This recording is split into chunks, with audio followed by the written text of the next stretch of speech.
ഇന്ന് നമ്മൾ നോക്കാൻ പോകുന്നത് സിം കാർഡ് ലോക്കിങ്ങിനെ കുറിച്ചാണ്. സിം കാർഡ് ലോക്ക് എന്താണെന്ന് ചിലർക്കെങ്കിലും അറിയാം, ചിലർക്ക് അറിയില്ലായിരിക്കാം. സാധാരണഗതി നമ്മൾ നമ്മുടെ മൊബൈൽ ലോക്ക് ചെയ്ത് വെക്കാറുണ്ട്. പാറ്റേൺ ലോക്കോ പിൻ ലോക്കോ അല്ലെങ്കിൽ ഫിംഗർ പ്രിന്റ് ലോക്കൊക്കെ ഉപയോഗിച്ച് നമ്മൾ ലോക്ക് ചെയ്ത് വെക്കാറുണ്ട്. എന്തിനാണ്? നമ്മുടെ മൊബൈലിൻ്റെ സെക്യൂരിറ്റിക്ക് വേണ്ടിയാണ്. അതായത് നമ്മുടെ മൊബൈൽ മറ്റാരും തന്നെ ഉപയോഗിക്കാതിരിക്കുന്നതിനും മറ്റുമൊക്കെയാണ് നമ്മുടെ മൊബൈൽ ലോക്ക് ചെയ്ത് വെക്കാറുള്ളത്. എന്നാൽ ഇതിനേക്കാൾ മൊബൈൽ ലോക്ക് ചെയ്യുന്നത് പോലെ തന്നെ അല്ലെങ്കിൽ അതിനേക്കാൾ വളരെ ഇമ്പോർട്ടൻ്റ് ആയിട്ടുള്ള ഒരു കാര്യം തന്നെയാണ് സിം കാർഡ് ലോക്ക് ചെയ്യുക എന്നുള്ളത്. കാരണം എന്ന് പറയുന്നത് സിം കാർഡ് ഇപ്പോഴത്തെ കാലഘട്ടത്തിൽ സിം കാർഡ് എന്ന് പറയുന്നത് അല്ലെങ്കിൽ നമ്മുടെ നമ്പർ സിം കാർഡിലുള്ള നമ്മുടെ നമ്പർ എന്ന് പറയുന്നത് വളരെ ഇമ്പോർട്ടൻ്റ് ആയിട്ടുള്ളൊരു കാര്യം തന്നെയാണ്. പല ബാങ്ക് അക്കൗണ്ടുമായിട്ട് നമ്മുടെ സിം കാർഡ് നമ്മുടെ മൊബൈൽ നമ്പർ നമ്മൾ ലിങ്ക് ചെയ്തിരിക്കും. അതുപോലെ തന്നെ പല OTP കോഡുകളും പല ആപ്ലിക്കേഷൻസുകളും അതുപോലെ തന്നെ ഈ വാട്സപ്പ് ഫേസ്ബുക്ക് തുടങ്ങിയ പല ആപ്ലിക്കേഷൻസുകളും മെസ്സഞ്ചറുകളും അതുപോലെ എന്തും നമുക്ക് നമ്മളെ സിം കാർഡുമായിട്ട് ഇപ്പോൾ കണക്റ്റ് ആവാത്ത ഒന്നും തന്നെ ഇല്ല എന്ന് വേണമെങ്കിൽ പറയാം. അപ്പോൾ അതുകൊണ്ട് തന്നെ സിം കാർഡും വളരെ ഇമ്പോർട്ടൻ്റ് ആയിട്ടുള്ള ഒരു കാര്യം തന്നെയാണ്. നമ്മുടെ സിം കാർഡ് മറ്റുള്ളവരുടെ കയ്യിൽ എത്തിപ്പെട്ടാൽ നമ്മുടെ മൊബൈൽ ചിലപ്പോൾ കളഞ്ഞു പോകും. ആ മൊബൈൽ ചിലപ്പോൾ അൺലോക്ക് ചെയ്യാൻ കിട്ടുന്ന വ്യക്തിക്ക് സാധിക്കുന്നില്ലെങ്കിൽ പോലും നമ്മുടെ സിം കാർഡ് അവർക്ക് ഉപയോഗിക്കാൻ സാധിക്കും എന്നുള്ളതാണ്. ആ സിം കാർഡ് ഉപയോഗിച്ച് അവർ എന്തെങ്കിലുമൊക്കെ ചെയ്യുകയാണെങ്കിൽ എന്തെങ്കിലും അനാവശ്യമായിട്ടുള്ള കാര്യങ്ങൾ അവർ ചെയ്യുകയാണെങ്കിൽ പിടിക്കപ്പെടുന്നത് ആ സിമ്മിൻ്റെ ഉടമസ്ഥർ ആയിരിക്കും എന്നുള്ളതാണ്. അവർക്ക് പ്രശ്നമില്ല. കാരണം സിമ്മ് നമ്മുടെ പേരിലാണെങ്കിൽ നമ്മളായിരിക്കും പിടിക്കപ്പെടുന്നത്. അതുകൊണ്ട് സിം കാർഡ് ലോക്ക് ചെയ്ത് വെക്കുന്നത് വളരെ അത്യാവശ്യമാണ്. അത് ടച്ച് ഫോണിലായിരുന്നാലും ശരി, കീപാഡ് സെറ്റുകളായിരുന്നാലും ശരി, എല്ലാത്തിലും നമുക്ക് സിം കാർഡ് ലോക്ക് ചെയ്ത് സൂക്ഷിക്കാൻ സാധിക്കും. അപ്പോൾ സിം കാർഡ് എപ്പോഴും ഒരു ലോക്കിംഗ് കീ ഉണ്ട് എന്നുള്ളത് ഒരു ഡീഫാൾട്ടായിട്ട് ഓരോ സിം പ്രൊവൈഡർമാർ നമുക്ക് ഡീഫാൾട്ടായിട്ട് ഒരു കീ തന്നിട്ടുണ്ട്, ഒരു കോഡ് തന്നിട്ടുണ്ട്. മിക്ക സിം കാർഡ് എയർടെൽ ആയിരുന്നാലും ശരി, ഐഡിയ ആയിരുന്നാലും ശരി, എനിക്ക് തോന്നുന്നത് 1234 എന്നാണ് അതിൻ്റെ ഡീഫാൾട്ടായിട്ടുള്ള ഒരു കോഡ് എന്ന് പറയുന്നത്. ആ ഒരു കോഡ് ഉപയോഗിച്ച് നമുക്ക് സിം കാർഡ് ലോക്ക് ചെയ്യാം. ചില സിമ്മുകളിൽ 0000 എന്നായിരിക്കും.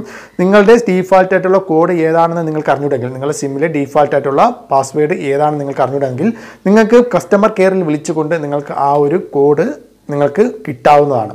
അപ്പോൾ നമുക്ക് സിം കാർഡ് എങ്ങനെ ലോക്ക് ചെയ്യുക എന്നുള്ളതും സിം കാർഡിൻ്റെ ഡീഫാൾട്ട് പാസ്വേഡ് മാറ്റിയിട്ട് നമുക്ക് നമ്മുടെ സ്വന്തമായിട്ടുള്ള ഒരു പാസ്വേഡ് എങ്ങനെ കൊടുക്കാം എന്നുള്ളത് നമുക്ക് ഇപ്പോൾ നോക്കാം. അതോടൊപ്പം തന്നെ ഇതുപോലുള്ള ടെക്നോളജി വീഡിയോസുകൾ കാണാൻ നിങ്ങൾക്ക് താല്പര്യമുണ്ടെങ്കിൽ ഞങ്ങളുടെ ചാനൽ ഇപ്പോൾ തന്നെ സബ്സ്ക്രൈബ് ചെയ്യുക. അപ്പോൾ ഫ്രണ്ട്സ്, അതിനായിട്ട് നിങ്ങൾ ആദ്യം ചെയ്യേണ്ടത് നിങ്ങളുടെ ഫോണിൻ്റെ സെറ്റിംഗ്സ് ഓപ്പൺ ചെയ്യുക എന്നുള്ളതാണ്. സെറ്റിംഗ്സ് ഓപ്പൺ ചെയ്തതിനു ശേഷം നിങ്ങൾക്ക് അവിടെയായിട്ട് ചില ഫോണുകളുടെ സെറ്റിംഗ്സ് ഒക്കെ ചെറിയ വ്യത്യാസം ഉണ്ടാകും. ഈ ഒരു സിം ലോക്ക് എന്ന് പറയുന്ന ഈ ഒരു ഓപ്ഷൻ പല സെറ്റിംഗ്സിൻ്റെ വേറെ ഭാഗങ്ങളിലായിരിക്കും കാണുന്നത്. ചില ഫോണുകൾ സിം കാർഡ് എന്ന് പറയുന്ന ഓപ്ഷനിലായിരിക്കും ഈ ഒരു സിം ലോക്ക് എന്ന് പറയുന്ന ഓപ്ഷൻ കാണുന്നത്. ചില ഫോണുകളിൽ ലോക്ക് സ്ക്രീൻ എന്ന് പറയുന്ന ഓപ്ഷനിലായിരിക്കും. ചില ഫോണുകളിൽ നമുക്ക് സെക്യൂരിറ്റി എന്ന് പറയുന്ന ഓപ്ഷനിലായിരിക്കും. ചില ഫോണുകളിൽ അഡീഷണൽ സെറ്റിംഗ്സ് എന്ന് പറയുന്ന ഓപ്ഷനിലായിരിക്കും. അപ്പോൾ എവിടെയാണ് നിങ്ങളുടെ ഫോണിൻ്റെ സിം കാർഡ് ലോക്ക് എന്ന് പറയുന്ന ഈ ഒരു ഓപ്ഷൻ ഉള്ളത് എന്നുള്ളത് പല ഫോണുകളുടെ മോഡൽ അനുസരിച്ച് മേക്ക് അനുസരിച്ച് വ്യത്യാസപ്പെട്ടിരിക്കും എന്നുള്ളതാണ്. നിങ്ങളൊരു കാര്യം ചെയ്യുക, മുകളിൽ സെർച്ച് സെറ്റിംഗ്സ് എന്ന് പറഞ്ഞ ഓപ്ഷനിൽ നിങ്ങൾ ജസ്റ്റ് ലോക്ക് സിം എന്ന് നിങ്ങൾ ടൈപ്പ് ചെയ്ത് കൊടുക്കുക. അങ്ങനെ ടൈപ്പ് ചെയ്ത് കൊടുക്കുമ്പോൾ നിങ്ങൾക്ക് അവിടെ കാണാൻ സാധിക്കും, ആ ഒരു ഓപ്ഷൻ നിങ്ങൾക്ക് അവിടെ കാണാൻ സാധിക്കും. ലോക്ക് സിം കാർഡ് എന്നോ അല്ലെങ്കിൽ സിം കാർഡ് ലോക്ക് എന്നോ പറയുന്ന ഓപ്ഷൻ കാണാൻ സാധിക്കും. ജസ്റ്റ് നിങ്ങൾ അതിലൊന്ന് ക്ലിക്ക് ചെയ്യുക എന്നുള്ളതാണ്. അതിൽ ക്ലിക്ക് ചെയ്യുമ്പോൾ നിങ്ങൾക്ക് ലോക്ക് സിം കാർഡ് എന്ന് പറയുന്ന ഒരു ഓപ്ഷൻ കാണാൻ സാധിക്കും. അവിടെ നിങ്ങൾക്ക് എനേബിൾ ചെയ്യേണ്ട ഒരു ഓപ്ഷനും കാണാൻ സാധിക്കും എന്നുള്ളതാണ്. നിങ്ങൾ ജസ്റ്റ് അതൊന്ന് എനേബിൾ ചെയ്ത് കൊടുക്കാം. എനേബിൾ ചെയ്ത് കൊടുക്കുമ്പോൾ നിങ്ങൾക്കൊരു സിം കാർഡിൻ്റെ ഒരു പിൻ നമ്പർ ചോദിക്കും എന്നുള്ളതാണ്. ഇത് നിങ്ങളുടെ സിമ്മിൻ്റെ ഡീഫാൾട്ട് ആയിട്ടുള്ള ഒരു പിൻ കോഡ് ഉണ്ട്. ആ ഒരു പിൻ കോഡാണ് നിങ്ങൾ അടിച്ചു കൊടുക്കേണ്ടത്. ഏകദേശം എല്ലാ ഫോണുകളിലും 1234 എന്നായിരിക്കും വരുന്നത്. ചില സിമ്മുകളിൽ 0000 എന്നായിരിക്കും വരുന്നത്. നിങ്ങൾക്ക് അതിനെക്കുറിച്ച് നിങ്ങൾക്ക് കറക്റ്റായിട്ട് അറിയില്ല എന്നുണ്ടെങ്കിൽ, ഈ രണ്ട് കോഡും അടിച്ചിട്ട് ശരിയാവുന്നില്ല എന്നുണ്ടെങ്കിൽ നിങ്ങൾ നിങ്ങളുടെ സർവീസ് സെൻറ്ററിൽ, അതായത് എയർടെൽ ആണെങ്കിൽ എയർടെലിൻ്റെ കസ്റ്റമർ കെയറിൽ വിളിക്കുക, അല്ലെങ്കിൽ ജിയോ ആണെങ്കിൽ ജിയോയുടെ കസ്റ്റമർ കെയറിൽ വിളിക്കുക. അവരുടെ സിം കാർഡിൻ്റെ പ്രൊവൈഡറെ കസ്റ്റമർ കെയറിൽ വിളിച്ചുകൊണ്ട് നിങ്ങൾക്ക് നിങ്ങളുടെ സിം കാർഡിൻ്റെ ഡീഫാൾട്ട് ആയിട്ടുള്ള പിൻ കോഡ് നമ്പർ നിങ്ങൾക്ക് അവർ പറഞ്ഞു തരും എന്നുള്ളതാണ്. അതിനുശേഷം നിങ്ങൾ അവിടെ ടൈപ്പ് ചെയ്ത് കൊടുക്കുക എന്നുള്ളതാണ്. ഇപ്പോൾ എൻ്റേത് 1234 എന്നാണ്. ഞാൻ അത് ടൈപ്പ് ചെയ്തതിനു ശേഷം ഓക്കെ കൊടുക്കുന്നു. നിങ്ങൾക്ക് ഇവിടെ കാണാൻ സാധിക്കും ഇത് ഓൺ ആയിട്ടുണ്ട്. ഇനി നമുക്ക് അടുത്തായിട്ട് ചെയ്യേണ്ടത് നമ്മുടെ സിം കാർഡിൻ്റെ പിന്ന് ചേഞ്ച് ചെയ്യണം എന്നുള്ളതാണ്. നമുക്ക് ഇഷ്ടമുള്ള പിന്ന് പാസ്വേഡ് നമ്മൾ അതിൽ കൊടുക്കാനായിട്ട് നിങ്ങൾക്ക് ചേഞ്ച് പിൻ നമ്പർ എന്നുള്ള ഓപ്ഷൻ നിങ്ങൾ ക്ലിക്ക് ചെയ്യുക.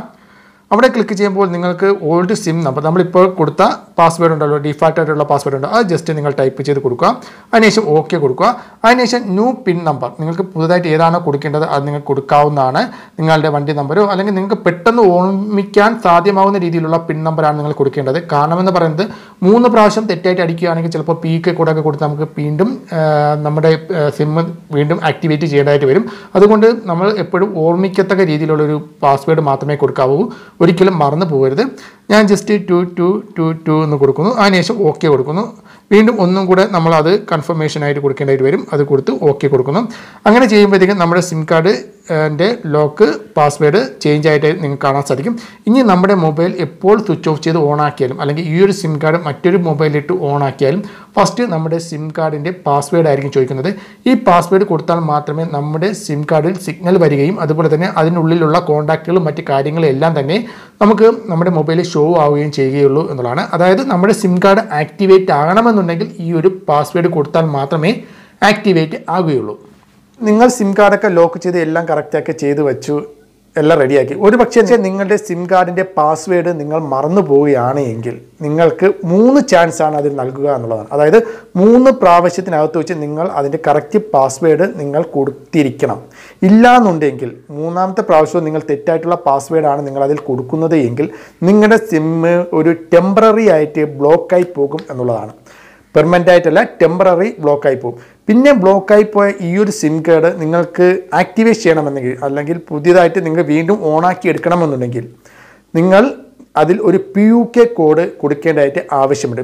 PUK കോഡ് എന്ന് പറയുന്നത് പേഴ്സണൽ അൺബ്ലോക്കിംഗ് കീ എന്നാണ് പറയുന്നത്. ഈ ഒരു പേഴ്സണൽ അൺബ്ലോക്കിംഗ് കീ എവിടെ നിന്ന് കിട്ടുമെന്ന് ചോദിക്കണമെങ്കിൽ നിങ്ങൾ നിങ്ങളുടെ കസ്റ്റമർ കെയറിൽ വിളിച്ച് നിങ്ങൾ ചോദിക്കണം, എൻ്റെ സിം ഇതേപോലെ PUK ലോക്കായിപ്പോയി, എനിക്ക് PUK കോഡ് പറഞ്ഞു തരണം എന്നുള്ളത് ചോദിക്കും, പറയണം. അപ്പോഴത്തേക്കും അവർ നിങ്ങളുടെ ഇൻഫർമേഷൻ, നിങ്ങളുടെ ഡേറ്റ് ഓഫ് ബർത്ത്, നിങ്ങളുടെ പേര്, നിങ്ങളുടെ അമ്മയുടെ പേര്, അച്ഛൻ്റെ പേര്, അങ്ങനെ കുറച്ച് ഐഡൻറ്റിഫിക്കേഷൻ നിങ്ങൾ കൊടുത്തിട്ടുള്ള, നിങ്ങൾ ഒരു സിമ്മ് വാങ്ങുമ്പോൾ കൊടുത്തിരിക്കുന്ന ഐഡൻറ്റിഫിക്കേഷനിൽ കുറേ കാര്യങ്ങളുണ്ടല്ലോ, അതൊക്കെ അവർ ചോദിക്കും. അത് ചോദിച്ചിട്ട് നിങ്ങളാണെന്ന് ഉറപ്പുണ്ടെങ്കിൽ മാത്രമേ ഈ ഒരു PUK കോഡ് അവർ നിങ്ങൾക്ക് പറഞ്ഞു തരികയുള്ളൂ. ആ ഒരു PUK കോഡ് ഉപയോഗിച്ച് നിങ്ങളുടെ സിമ്മ് അൺലോക്ക് ചെയ്യാൻ സാധിക്കും എന്നുള്ളതാണ്.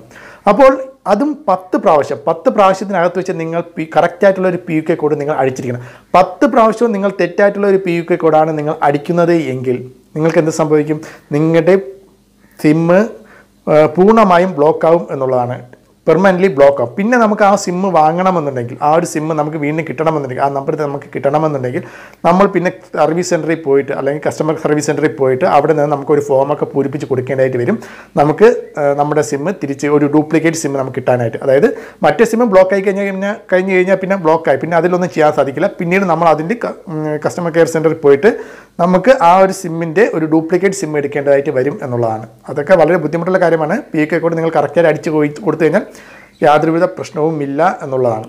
അപ്പോൾ നിങ്ങൾ ഒരു പക്ഷേ നിങ്ങൾ ചോദിക്കും, നമ്മുടെ സിമ്മ് ബ്ലോക്ക് അല്ലേ, പിന്നെ എങ്ങനെ വിളിച്ച് ചോദിക്കും എന്നുള്ളത്. നിങ്ങളുടെ സിമ്മ്, അതായത് നിങ്ങളുടെ എയർടെൽ സിമ്മാണ് നിങ്ങൾക്ക് ബ്ലോക്കായി കിടക്കുന്നത് എങ്കിൽ മറ്റേതെങ്കിലും കൂട്ടുകാരുടെ എയർടെൽ സിം ഉപയോഗിച്ച് അല്ലെങ്കിൽ മറ്റാരുടെയെങ്കിലും ഒരു ഫോൺ ഉപയോഗിച്ചുകൊണ്ട് നിങ്ങൾക്ക് എയർടെല്ലിലേക്ക് കസ്റ്റമർ കെയർ വിളിച്ച് നിങ്ങൾക്ക് PUK കോഡ് നിങ്ങൾക്ക് മേടിക്കാൻ സാധിക്കും എന്നുള്ളതാണ്. നിങ്ങളുടെ നമ്പരും മൊബൈൽ നമ്പരും മറ്റുമൊക്കെ പറഞ്ഞു കൊടുത്താൽ മതി.